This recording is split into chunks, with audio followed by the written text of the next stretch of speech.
Hello and welcome back to UPSC Akhada. Students, it was your prelims test today, but for UPSC Akhada, it was a litmus test.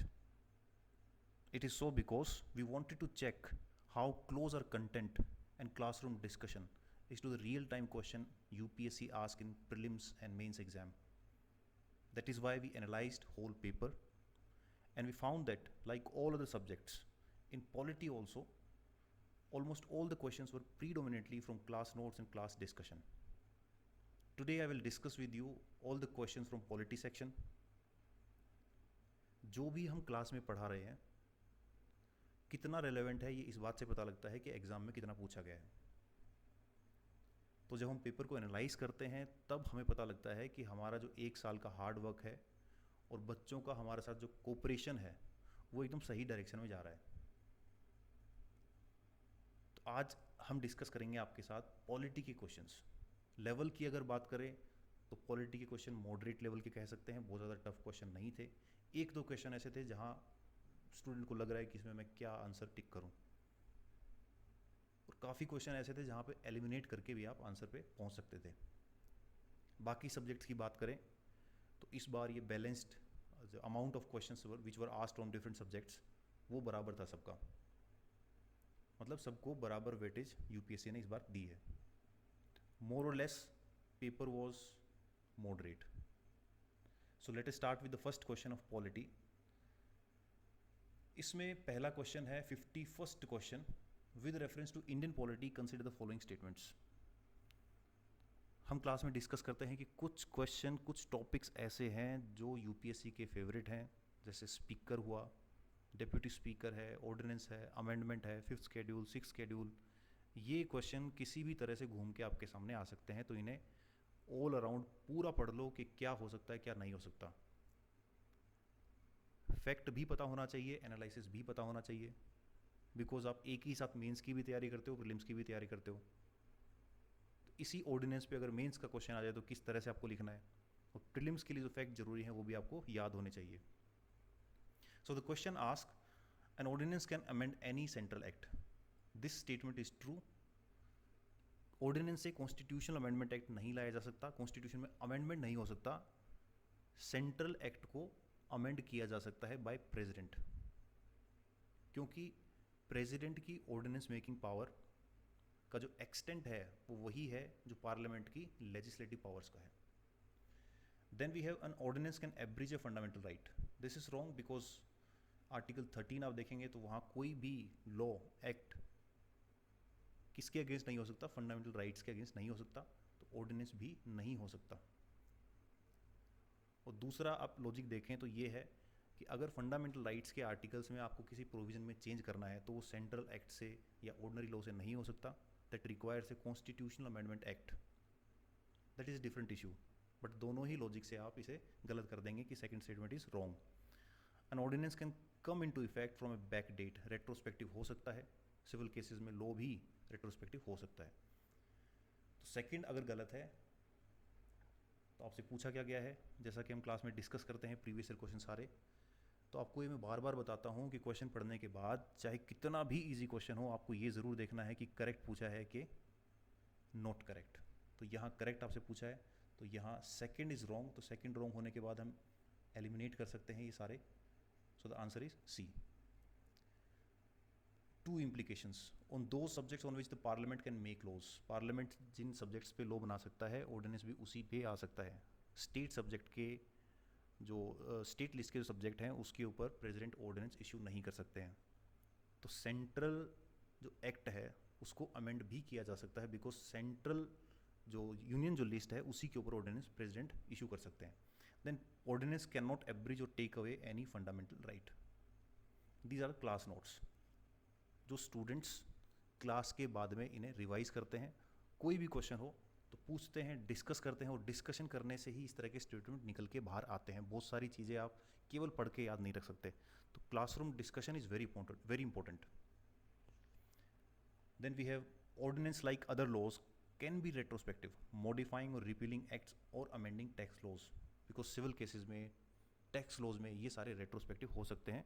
तो इनके लिए जो ordinance आता है वो भी रेट्रोस्पेक्टिव हो सकता है। ऑर्डिनेंस मेकिंग पावर किस में है, 123 के अंदर, जो हम डिटेल में देखते हैं कि यहाँ किस केस में क्या बताया गया. Then we have next question is about consider the following pairs, state and description. पहला आपसे पूछा है अरुणाचल प्रदेश. ये मैं आपको क्लास में कई बार बताता हूँ कि यूपीएससी के जो टॉपिक्स हैं इन्हें आप साइलोज में नहीं रख सकते, आइसोलेटेड नहीं पढ़ सकते. इवन क्वेश्चन भी आपको पता लगेगा कि बहुत सारे सब्जेक्ट को मिला के बनाया गया है. एक सब्जेक्ट के से ज़्यादा, 2 सब्जेक्ट, 3 सब्जेक्ट.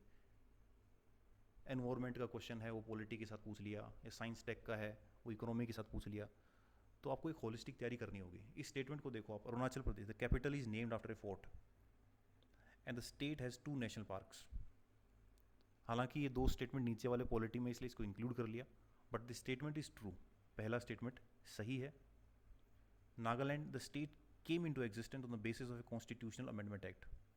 इसके ऊपर अभी तक डाउट चल रहा है कि ये स्टेटमेंट सही है या गलत है, बट अगर हम देखें कि हमारे कॉन्स्टिट्यूशन के अंदर स्पेशल स्टेटस है आर्टिकल 371 के अंदर, बहुत सारे स्टेट्स को दिया गया है. और जो नागालैंड का इशू था उसका रेजोल्यूशन ही इस बात पे हुआ था कि उसको स्पेशल स्टेटस मिलेगा, उसके बाद वो स्टेट बनाया गया. तो हम इस स्टेटमेंट को सही मान सकते हैं. देन त्रिपुरा, वेरी क्लियर कि पहले पार्ट सी था, उसके बाद सेंट्रली एडमिनिस्ट्रेटेड टेरिटरी बना 1956 जो 7th अमेंडमेंट हो उससे, देन फुल फ्लेजेड स्टेट. तो यह हम कह सकते हैं कि तीनों स्टेटमेंट ठीक है. इसमें हम देखते हैं कि पार्ट सी के अंदर जो कि state organisation act 1956, then 7th constitutional amendment act, इससे ये पूरी स्कीम चेंज हो गई थी. पार्ट 7 किस तरह से हमारे कॉन्स्टिट्यूशन में डिलीट कर दिया गया था. और पार्ट सी में क्या था, पहले chief commissioner province of British India and some of the princely states, और इसके अंदर 10वां नंबर जो है वो त्रिपुरा लिखा हुआ है. So this we have discuss in the classroom. Article 371A की जो मैं बात कर रहा था आपसे, special status provision with respect to Nagaland. अब यहाँ बहुत सारे और भी स्टेट है जिनको स्पेशल स्टेटस दिया गया है. ये हम तब पढ़ते हैं जब बात करते हैं एसिमेट्रिक फेडरलिज्म की, कि हमारा फेडरलिज्म यूनियन का और सारे स्टेट्स का बराबर रिलेशन नहीं है. किसी को ज़्यादा प्रिविलेजेस हैं, किसी को कम है.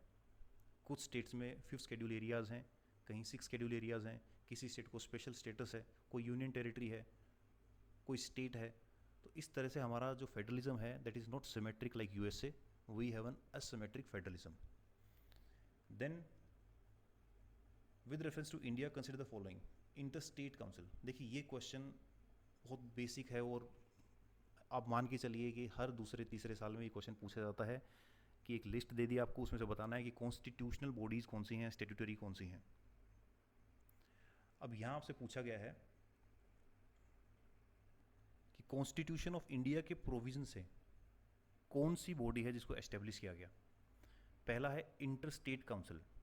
इंटर स्टेट काउंसिल ये क्लियरली आपके कॉन्स्टिट्यूशन में मेंशन है कि आर्टिकल 263 के अंदर अगर प्रेसिडेंट को ऐसा लगता है कि पब्लिक इंटरेस्ट सर्व होता है तो वो एक काउंसिल एस्टेब्लिश कर सकते हैं. So this is correct.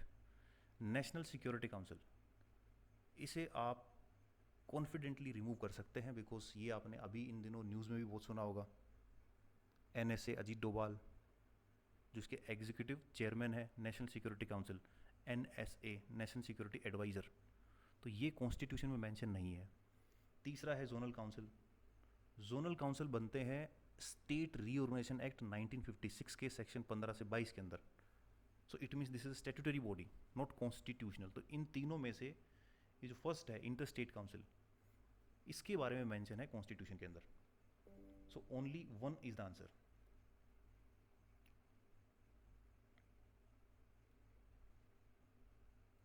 Inter state council article 263 constitutional provisions, president public interest में एस्टेब्लिश कर सकते हैं. देन जोनल काउंसिल के लिए इस तरह का कोई आर्टिकल नहीं है. These are statutory bodies. Then we have the constitution of India explicitly mentions that in certain spheres the governor of state acts in his or on her own discretion.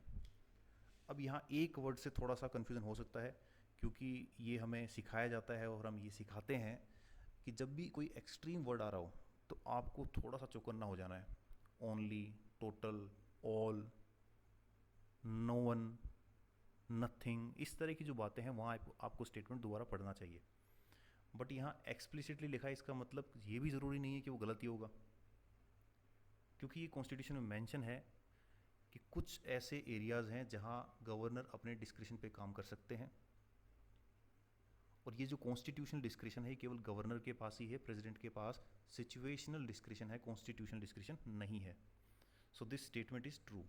Then president of India can of his her own reserve a bill passed by the state legislature for his her consideration without it being forwarded by governor of the state concerned.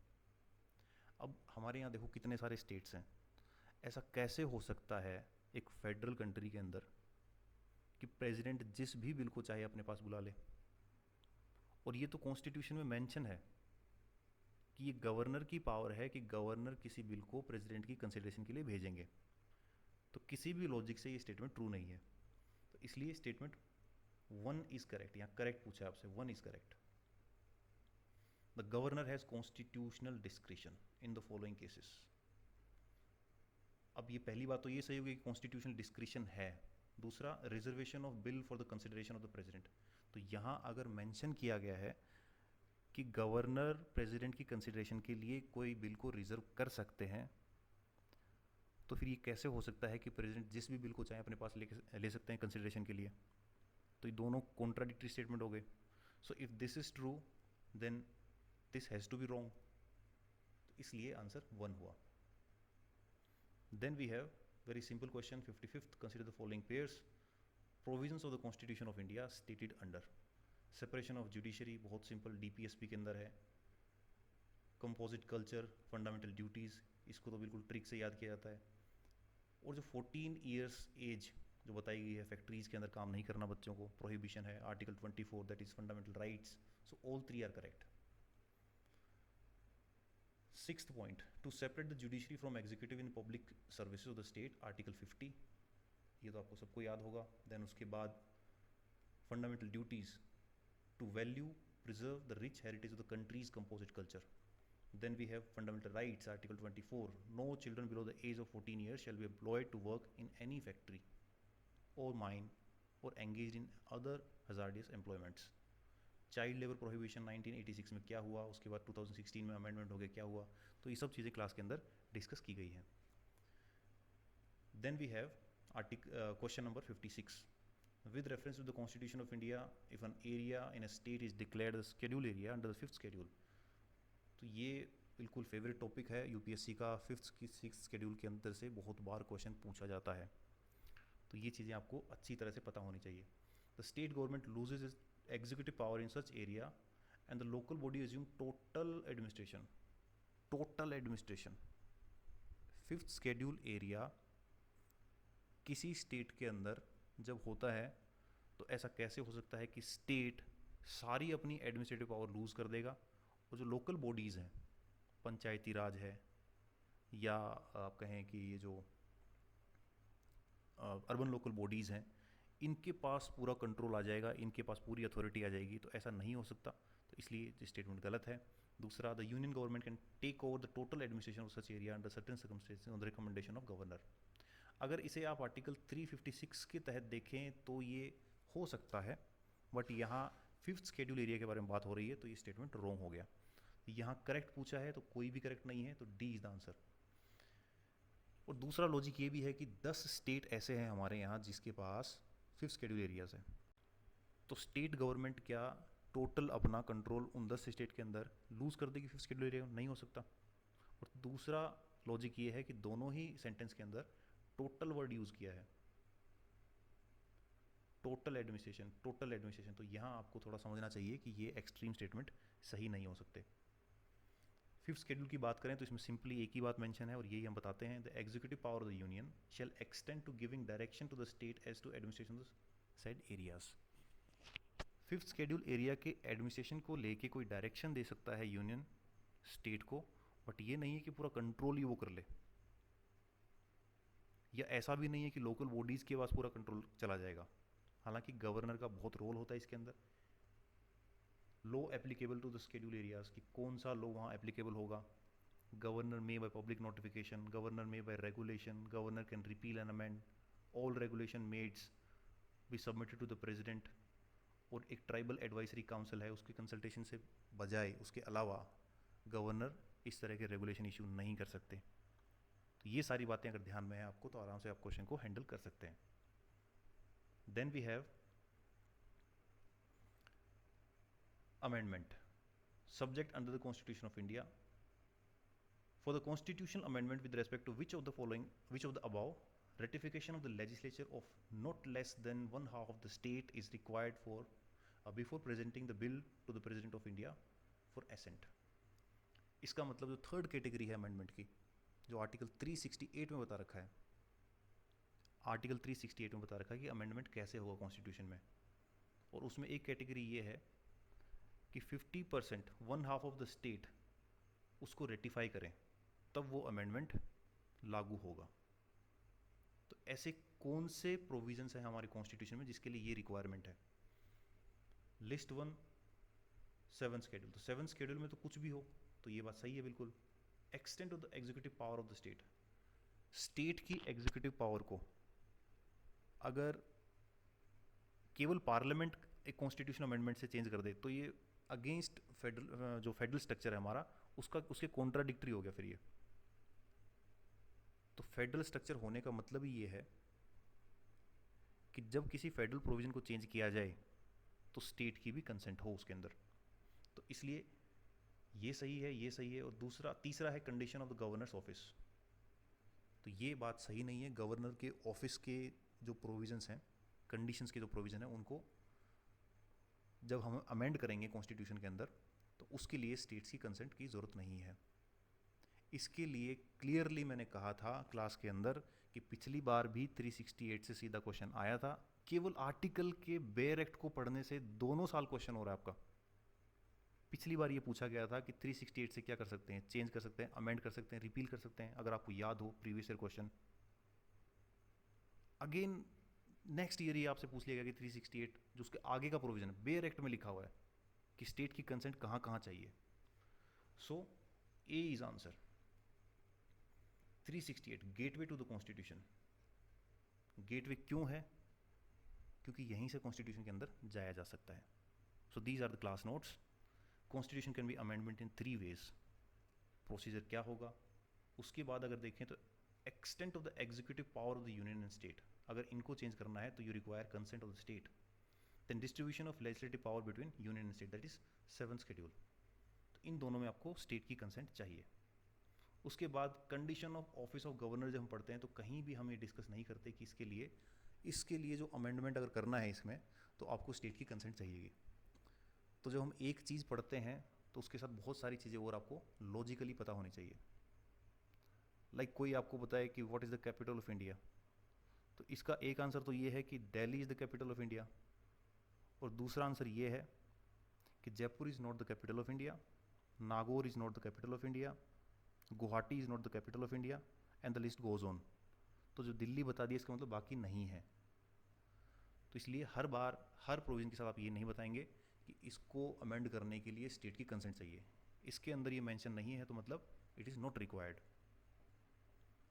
Then we have question number 59.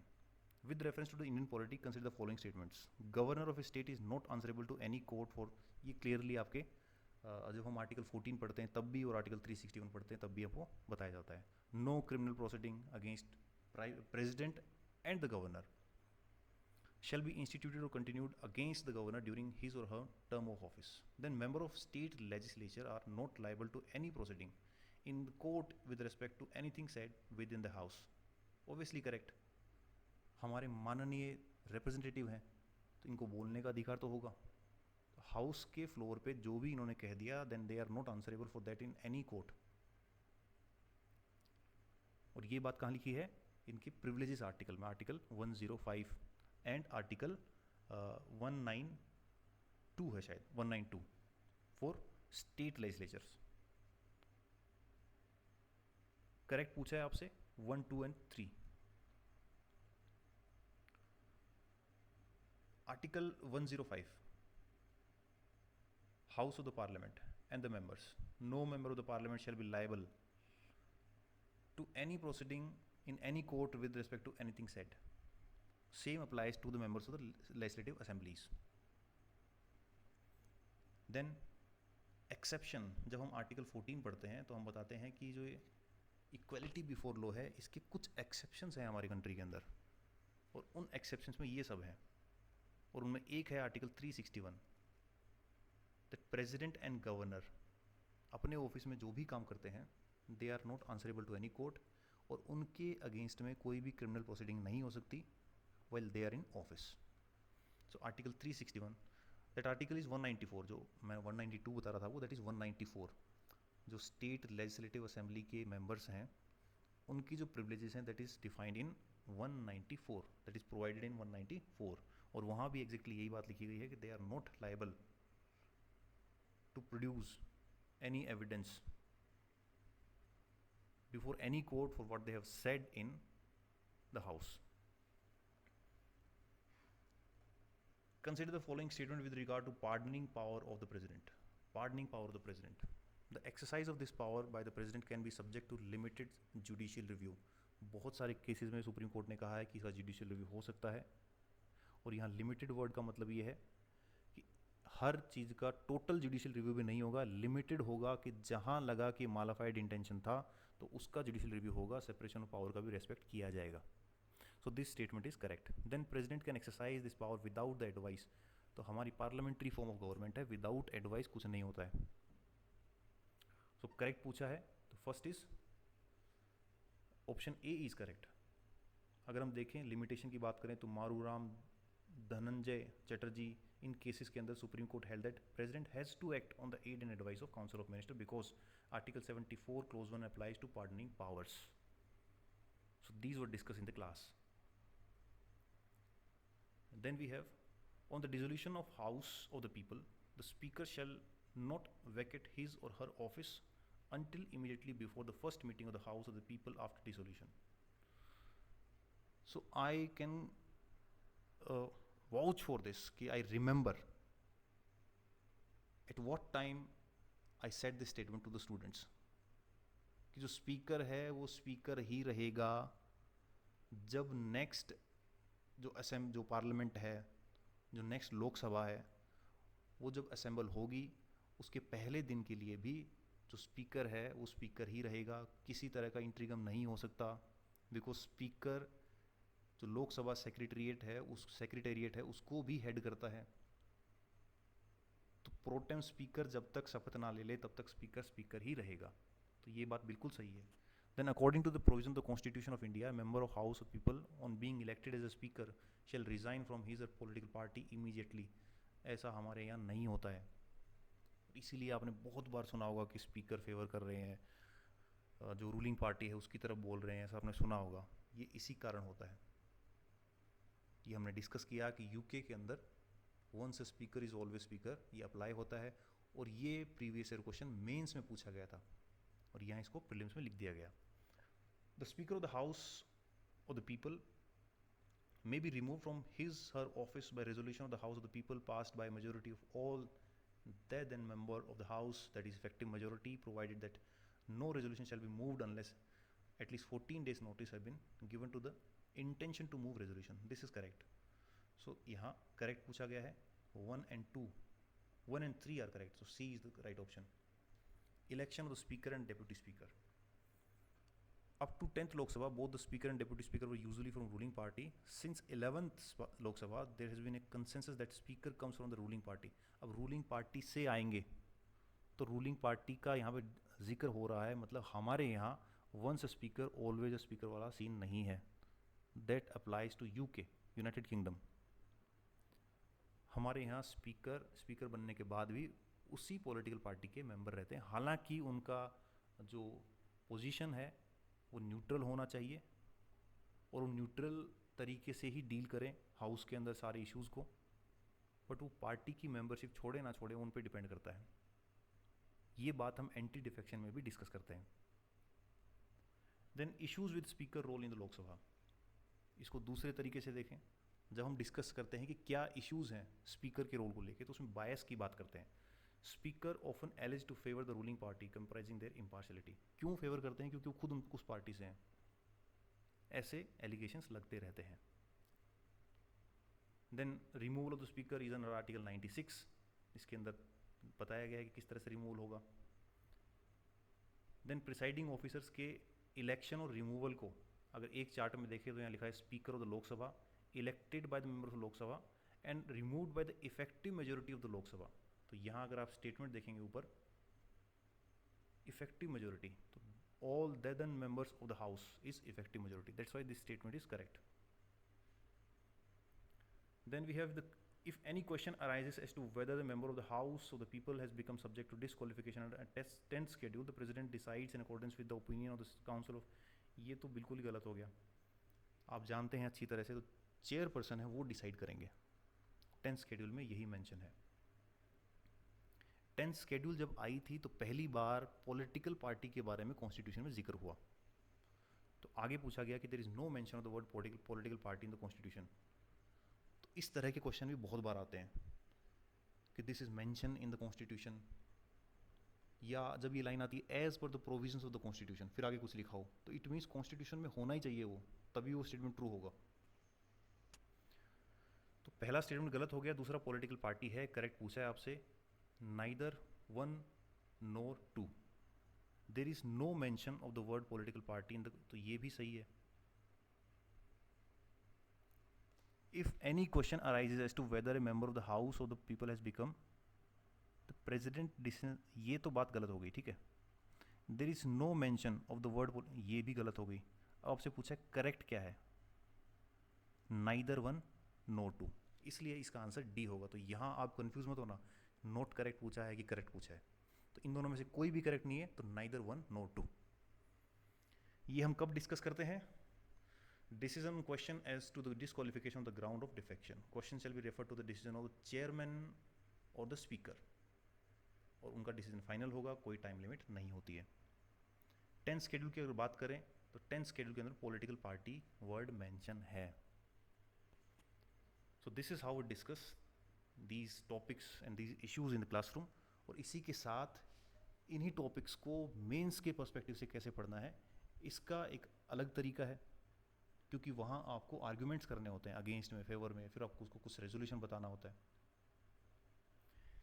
Then we have from Panchayati Raj, panchayats at the intermediate level exist in all states, all states, ये statement गलत है, क्योंकि 20 लाख जहाँ population है, उससे अगर उससे कम population है तो वहाँ ये ना भी हो तो चलेगा, ऐसा कॉन्स्टिट्यूशन में मेंशन है।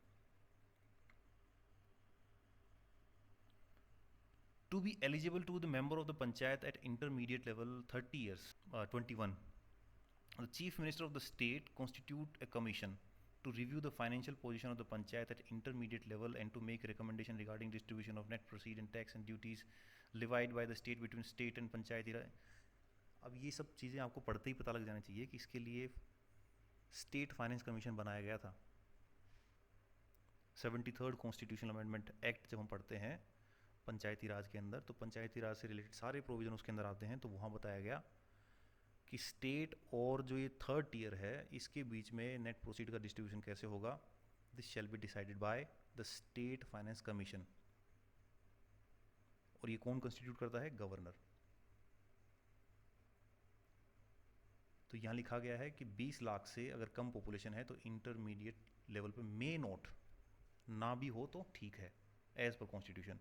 Then no person can be disqualified on the ground that he is less than 25 years of age if he is attain 21 year, तो सब जगह 21 ईयर है, तो यहाँ 30 ईयर्स का तो कोई रोल ही नहीं है, तो राज्यसभा के लिए होता है। Then state finance commission, governor is empowered to create after every 5-year finance commission which will review the financial position of the panchayat and suggest measures to improve the PR and recommend on any other matter referred to it by the governor। So this is very common easy question। Then we have in India the state government has no power for making rules for grants of concession in respect to the extraction of minor minerals even though such minerals are located in their territories। देखिए central government decide कर सकती है, जो इसके लिए act है mines and minerals act 1957।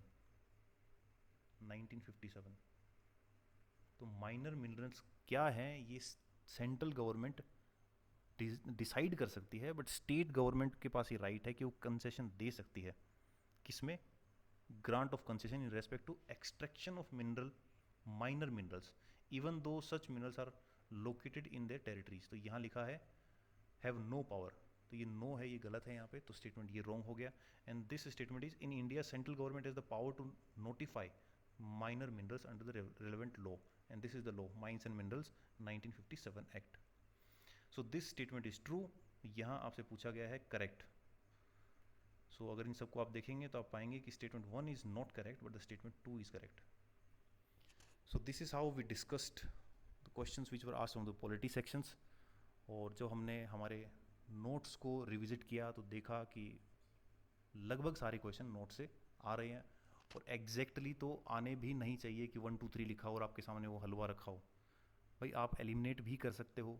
अगर मान लो एक स्टेटमेंट आपने नहीं देखा और यूपीएससी भी चाहती है कि वो स्टेटमेंट आप ना देखें, इतना डीप में ना जाएं, तो वो आपको एक इंडिकेशन देती है थ्रू एलिमिनेशन कि आप इसे एलिमिनेट कर सकते हो। कई बार ऐसा होता है कि एक ऑप्शन भी आपको पता है कि गलत है, तो उसके बाद आप आराम से आंसर तक पहुंच सकते हो। सो this is an collaborative effort, cooperative federalism है ये स्टूडेंट और इंस्टीट्यूट का, कि दोनों मिलके आंसर तक पहुंच जाए। कुछ दूर हम चलें, कुछ दूर तुम चलो, बस पहुंचना है डेस्टिनेशन पे। And same is the case with other subjects. बाकी सब्जेक्ट्स का डिस्कशन भी आपके सामने जल्दी आएगा। तो बाकी सब्जेक्ट्स में भी हमने डिस्कस किया तो यही पाया कि we are on the right direction, at least we are satisfied that we are on the right track, कि जो हम पढ़ा रहे हैं that is relevant for the exam. So keep studying, keep the hustle. 2026 के लिए आप टारगेट कर रहे हैं तो अभी से लग जाइए। प्रीवियस ईयर क्वेश्चन की जो इम्पोर्टेंस है that has been again highlighted. Strategy बहुत इंपॉर्टेंट है, राइट गाइडेंस बहुत इंपॉर्टेंट है, और नोट्स भी बहुत ज़्यादा इंपॉर्टेंट है। ये हमें जो कंक्लूजन मिलता है इस पेपर से वो है। So see you in the next class किसी और टॉपिक के साथ।